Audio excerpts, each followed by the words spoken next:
We'll guide you through how to reset Windows 11 to factory settings. If you find this useful, then consider subscribing and liking the video.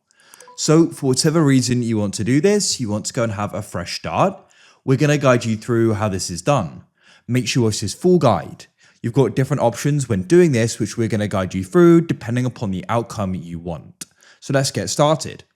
What you want to do is come to the bottom of your computer and you want to go and press the Windows Start button.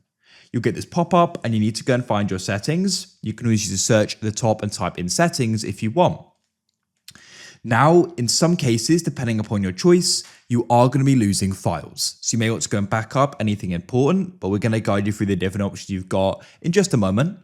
So in settings, come over to the left and you want to go and select system, scroll down, and you want to go and find the option for recovery and click in here. Wait for it to load. Come into recovery options, and to the right, you've got the option reset PC, which you want to click. This opens up. So as you can see, we've got two options. Keep my files. You can remove apps and settings, but keeps your personal files.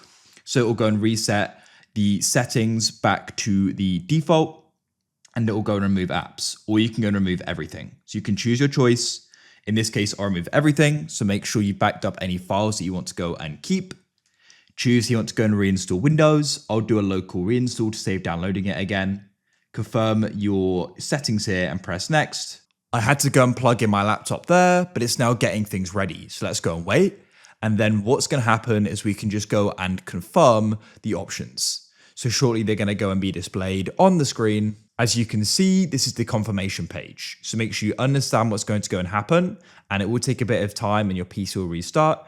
And then when you're ready, you can go and press reset and begin the process. And when it's finished, you can then go and get started again.